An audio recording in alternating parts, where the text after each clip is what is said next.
which, by the way, is not intended to stop any questions you might have about the election, but just at this point, I suppose we should show a physical presence.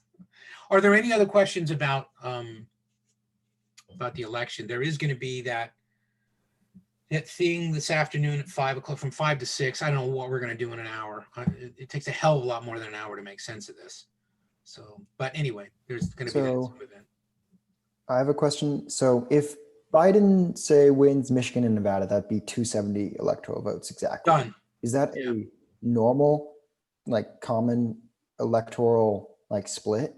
Or is it No, usually more? it's usually Yeah, more. this is a lot It's closer usually than, more. okay. As far as the Pennsylvania votes, they're trying. They're just, it's a bad sit. You know, they're not used to handling this many write-in votes. And I don't mean to, I'm not making fun of them. It's just that they don't have a system in place. They don't have institutions that have been established over time that are used to handling this huge volume of, this huge volume of mail-in votes and things like that. But there, I think probably by Friday, we'll have a pretty clear idea. And then, you know, Donald Trump has already, or through his lawyers, I guess, has already said that, you know, they want to go to the Supreme Court on this. I don't know that the Supreme Court has any role to play here, particularly if the scenario that Jason just sketched out. I'm sorry, Jason, I think that was you, wasn't it? Where Trump gets, hangs on to Nevada, hangs on to Arizona, hangs on to Michigan, looks like he will, Wisconsin, game over, 270, game over. You know, all of a sudden, Pennsylvania doesn't mean anything. You know, one of the things that's interesting is if Joe Biden wins, Georgia is still counting votes, and a lot of it is Atlanta, is Fulton and DeKalb County. Those are both expected to go heavily Democratic. I don't mean to short sell those. It's just that the deficit for Biden is much greater in Georgia. But obviously, if he wins Georgia, it's really game over. So there's a couple of things that are interesting. One of them, Jason's question was, is 270 normal? No, it's not. It's much more common to win a clear majority. And, you know, like Trump got, for example, when all the county was done, over 300 electoral votes. But again, he lost the popular vote by nearly 3 million. So, you know, that's the kind of differences you can get. One of the things too to keep in mind, when people start disputing the outcome and talking about this state or that state, one of the things they won't be able to deny is not only will Joe Biden win the popular vote, but he's going to win it with more than 50%. And it was one of the reasons why Hillary Clinton was really looked at as a disaster, was that even running against Donald Trump, who was by many people considered a joke initially, she couldn't get 50% of the national vote. I mean, her negatives were so strong. The only person in history, as far as we know, whose negatives have been that strong since we've been recording this, which is about 1948, the only person with higher negatives on election day was Donald Trump. So we had the two least popular candidates in modern American history running in 2016. I mean, there are a lot of reasons why that election came out the way it did. And it was amazing that the best the Democrats could do in 2016 was Hillary Clinton. Indeed, it's amazing that the best they could do in 2020 was Joe Biden, if you think about it. That doesn't, because the party is trending much younger, it's trending much less white. I mean, everything that Joe Biden is, the new Democratic Party is not. There are a lot of reasons why Joe Biden had baggage that the Democrats, they were really lucky about, that Republicans didn't play on, especially with suburban women. They could have brought up Anita Hill. In fact, that was a twofer because both Anita Hill and the judge seeking confirmation were African American. They didn't run a very smart campaign in that sense. Their idea was their base won't understand those things and doesn't care. And so it was more important to scare people with threats of socialism and taking away healthcare or doing whatever. I don't know, socializing everything. And that seemed to work well for Republicans. It seemed to work really well. It's going to allow them, I think, to hang on to the Senate, which I would argue is more important right now than winning the White House. If you control Congress And especially if you control the Senate, you control the Supreme Court, you know. And that's really one of the few things Republicans really care passionately about, the Republican leadership, because they want a pro-business, anti-regulation Supreme Court, and they've got one. And they're going to have more of that if Trump does win and gets a second term. You know. So that's the kind of stuff that's going on. Anything else, or shall we talk a little bit about John Locke? I guess I should let me look at your chats. Hold on. Just because. Yeah, here we go. Let me just see if I'm missing anything. Pennsylvania, Nevada. Well, Nevada has already, some places have already called Nevada. They said they're not going to release any more votes until 9 o'clock tomorrow, their time. And yes, Georgia is still counting votes. Look for DeKalb and Fulton County to produce a lot of Democratic votes. But the question is it enough, you know, to make up Biden's deficit in Georgia? That's still an open question. Young people were big on wanting to vote out Trump for sure. Not all of them. There are a lot of young white men who think that Trump's the bee's knees. So, you know. I saw a exit poll like about halfway through the election. They were saying that Trump was down 5 points with the white men from 2016 and actually up with minority voters and women by 2 points. Well, he was up primarily because of Florida, because of Latino voters in Florida when they said minorities. So you think that'll play out different whenever finals come out? Yeah, I think so. Because Okay. remember, we haven't finished counting Detroit, you know, and we haven't finished counting, you know, Fulton County and DeKalb County, particularly Fulton County, Atlanta. We haven't finished counting Atlanta. You have a strong minority vote in Detroit. You have a strong minority vote in Atlanta. We're still counting California. I mean, how many precincts have they reported? See, California is 66%. So we're going to find that he did a lot worse than people think. I know what you're saying, though. Yeah. That'll be really interesting to see, though. But I when that think plays that the out. big areas, the problematic area, the most problematic area for Donald Trump was white suburban women, because white women went for Trump 53% in 2016. Most of those were women in the suburbs and exurbs. They didn't this time around. I think if there was one cohort that was decisive, and it's always wrong to say that, but if there was, I think it would be that. I think it would be white women in particular, but women overall just absolutely categorically rejecting Trump. This is important because another thing about the modern emerging Democratic Party, it's disproportionately women. It is significantly a party of women, and a party of women and people of color. It's not a party of white men. White men began to abandon the Democratic Party in the 1970s. What drove them out, as far as we can tell, is affirmative action as much as anything else.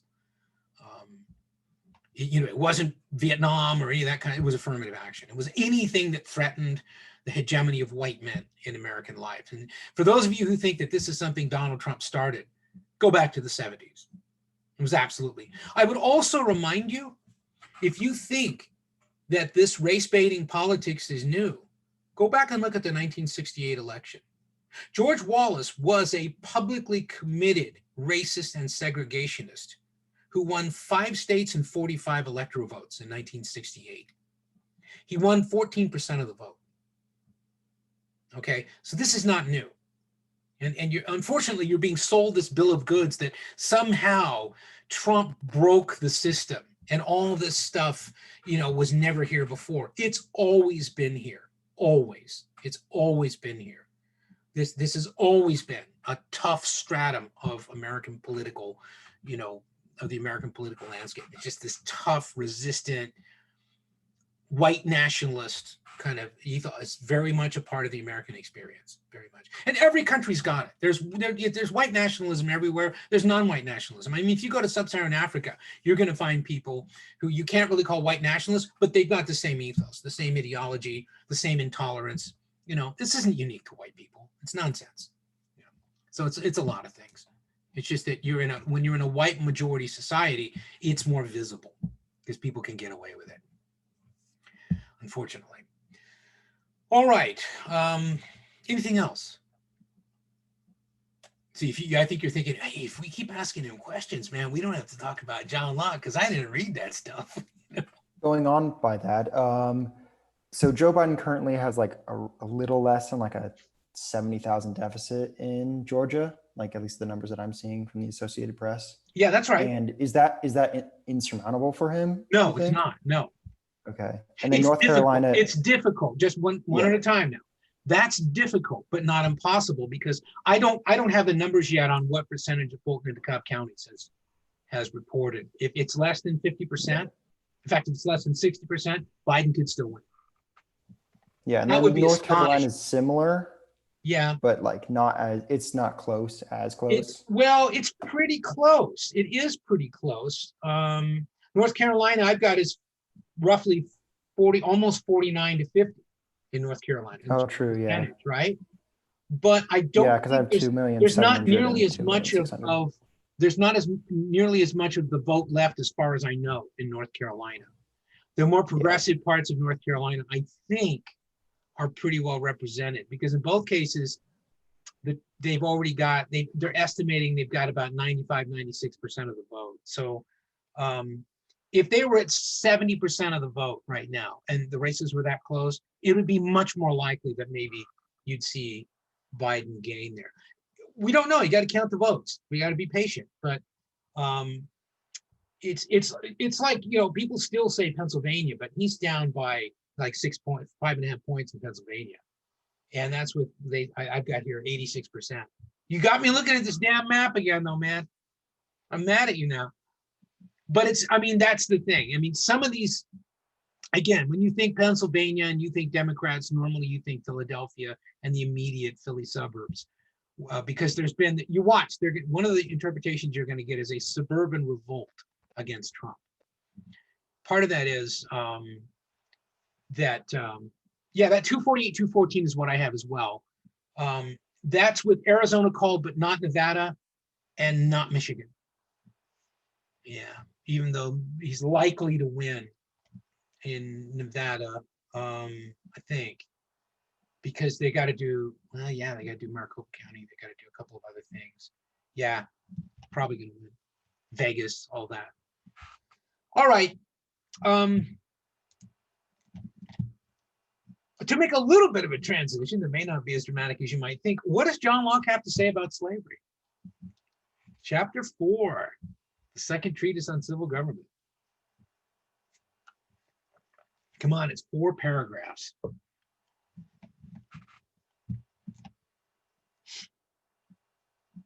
Well, let me help you. See if this sounds like somebody who's getting ready to talk about slavery, and especially getting ready to defend slavery. The natural liberty of man is to be free from any superior power on earth and not to be under the will or legislative authority of man, but to have only the law of nature for his rule. The liberty of man in society is to be under no other legislative power but that established by consent in the Commonwealth. What about slavery?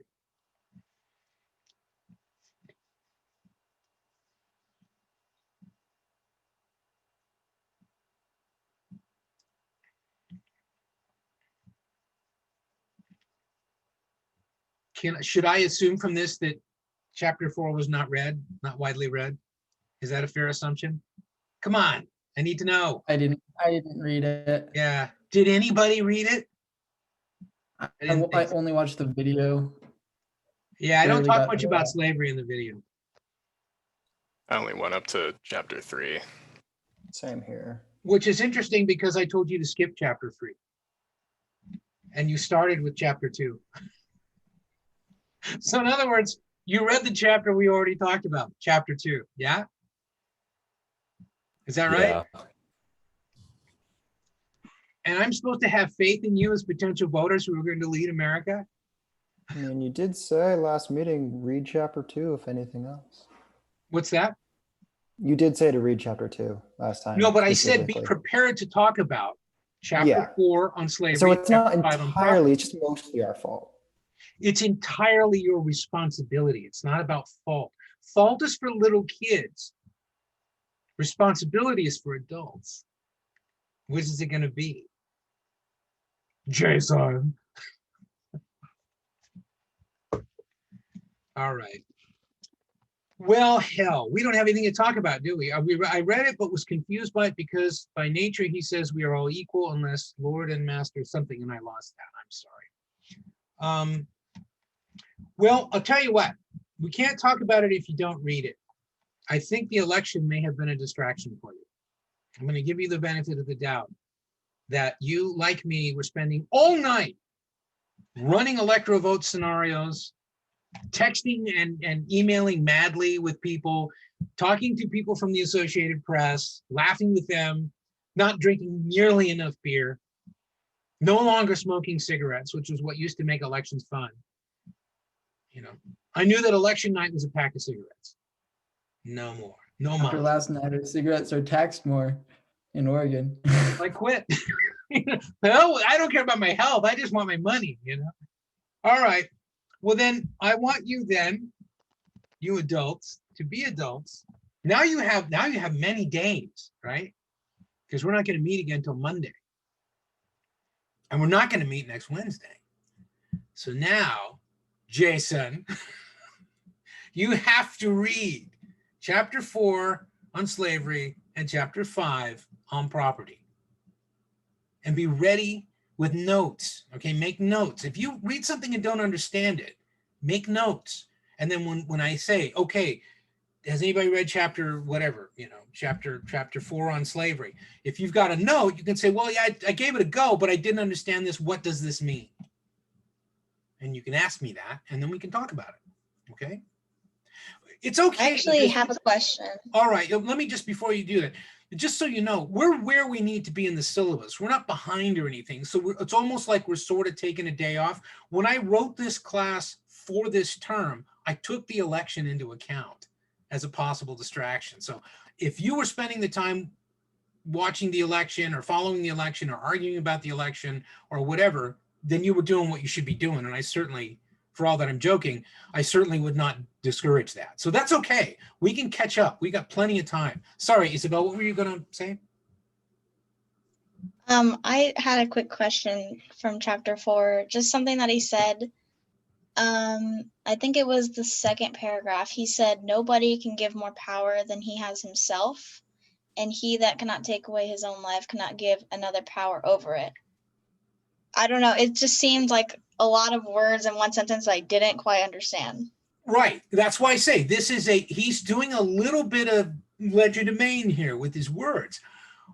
Remember that when he first talks about state of nature, one of the things he said is you do not have a right arbitrarily to take another life, to deprive someone of their life. It's unreasonable to do that. But more importantly, he takes away our right to take our own life because ultimately it's not ours. We're kind of renting it. That since we were created by God, it's God's property, not ours. Okay, so part of what he's saying there is just as you have no right ultimately to take or forfeit your own life, you don't have a right to impose that on someone else. But he makes an important exception to that.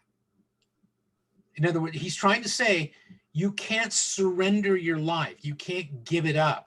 And then he immediately makes an exception for slavery. So what I want you to look at in that, and you know, you're at the right spot. That is exactly the tricky part of his argument, is about what you just pointed out. Okay, so that's the place you need to be.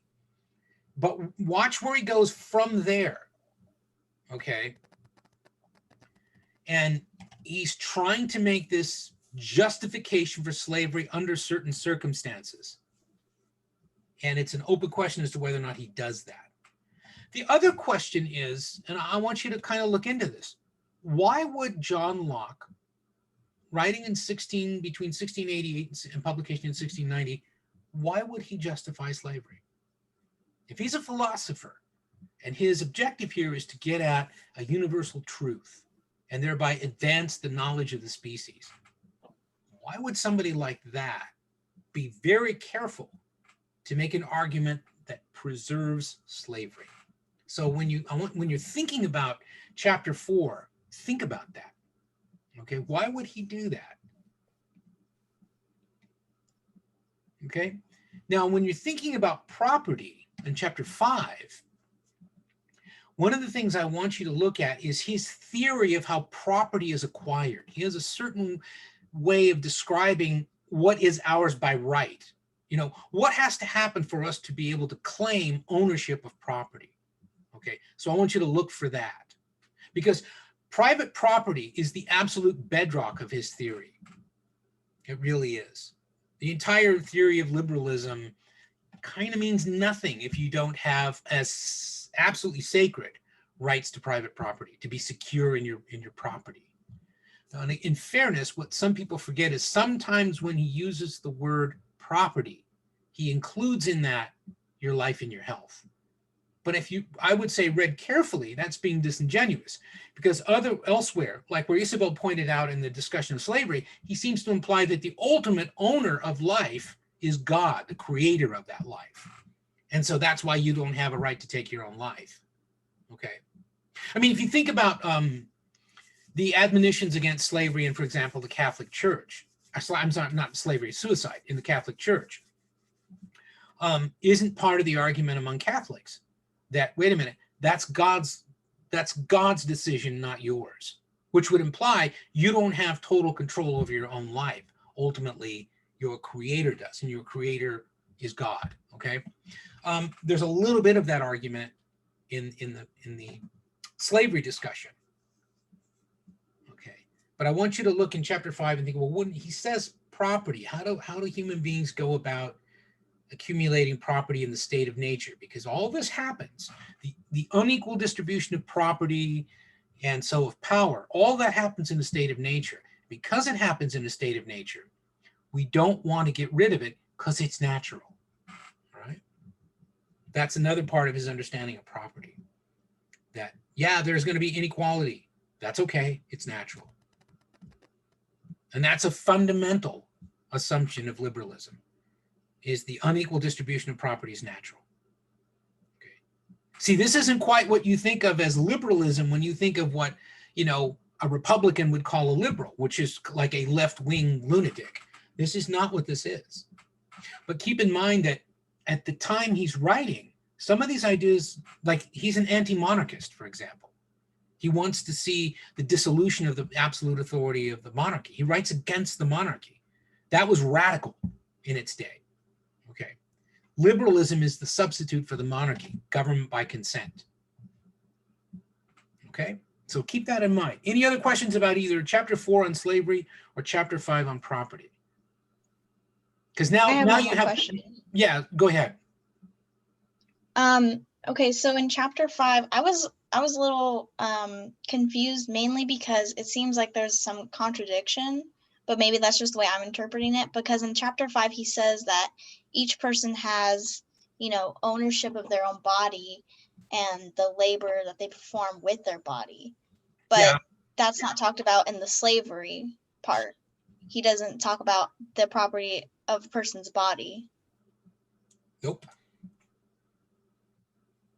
Again, because he's making, in a way, he's making an argument that fundamentally he's advancing a theory of private property, without which liberalism means nothing.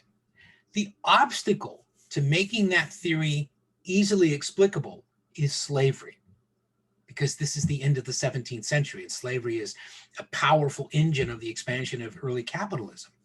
Okay, is what a lot of people don't understand about slavery in the United States and around the world was slavery was not antithetical to capitalism. Slavery was part of what capitalism was built upon. Okay, and so he's not arguing against capitalism. He's not arguing against wealth accumulation. All those things are good and they're natural. Okay, but he sets himself up with a bit of a dilemma, and maybe there is a contradiction there. I can tell you that I advanced a very similar argument when I was working on my doctorate with a political philosophy professor who hated me for making that argument. Because he said that, you know, with left-wing biases like that, you'll never be any good in the classroom, I think was his remark. He then died very shortly after that, so I now have scoreboard. But that's what you get for messing with Hughes, okay? I'm just saying, don't do it, right? left-wing bias is my ass. I was making the same argument. I was asking him in a seminar, I asked him, is this a contradiction? I framed a very similar question to the one that Isabel just advanced, right? Because I think it's a perfectly legitimate point of discussion at a doctoral level in a philosophy class, right? And he wasn't having it, right? But he ain't having anything now, so the hell with him. Yeah. God damn it. I don't like that when people shut people off. I don't do that with my extreme left-wing views. Does anybody honestly think that I'm an extreme left-wing person? I mean, my God. When I was 19, yeah, absolutely. Burn it down. I hate capitalism. Yeah, because I didn't know anything. I hadn't gone to college, my experiences just didn't go in that direction. Music and drugs, that was about it. Yeah. So that was then, this is now, and I'm all better now. All right. Anything else? Chapter 4, chapter 5. Well, some of you at least took a look at it. That's good. Yeah. Yeah. The end of last class, when you were asking like what are you giving up? What do people give up when they leave the state of nature and enter into a social contract? Yeah. So is it kind of like a generalization to say that you're giving up basically the freedom to do whatever you want in exchange for security and protection of those natural rights? I would say, stated broadly, yes. Every time you acquire more security, you do it at the expense of liberty. Right. That's pretty much zero sum, okay, in the way that you're framing it, Owen, I think. But you give up the right to do things that in nature you almost have to do, right? In the state of nature, you get to act as your own judge because you're governed by your reason. And your reason, acting as your judge, can tell you whether or not what you've done is right. Okay, you can't do that when you leave a state of nature. So instead, what you do is you take that power that you had to act as your own judge, you sort of put it into a public common. You create a judiciary that represents everyone's ability to judge. And so what do? We create things like a jury system. In other words, what once was an individual decision about whether or not something was just now becomes a public decision, because the social contract is that. It is social. It is public. It impinges upon everyone in that public. And so as a consequence of that, it's political. It's a political society, right?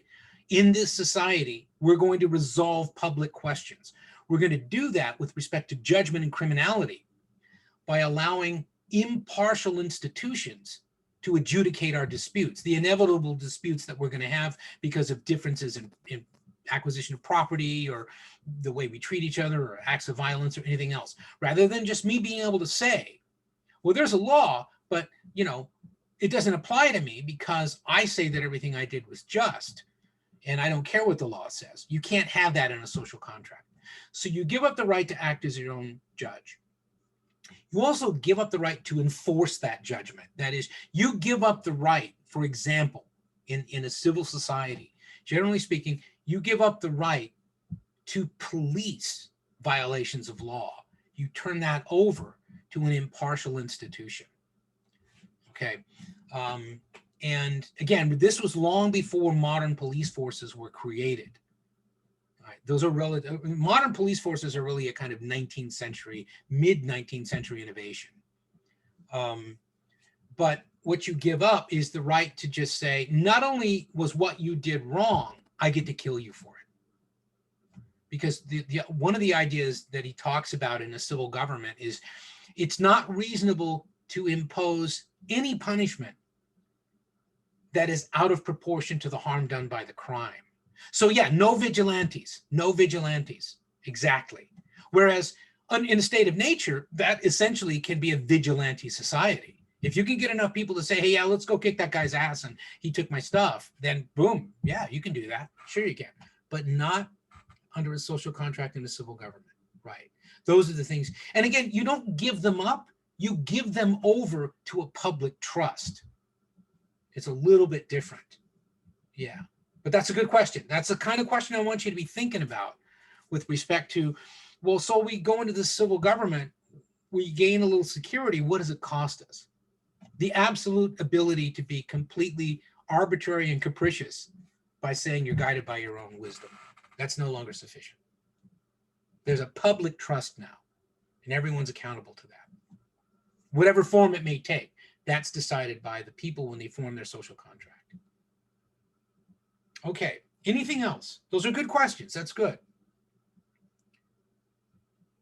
So what happens when people decide that, you know, something's wrong with the social contract, or what if there's like They dissent? have the right to abolish it. If you dispute the social contract, there are two ways you can deal with it. One, you can try to compel people to abolish it. Let's make a new one. You know, you can amend the Constitution, for example. That's altering or abolishing, right? In this case, altering the social contract is amending the Constitution 26 times, okay? Or you can leave.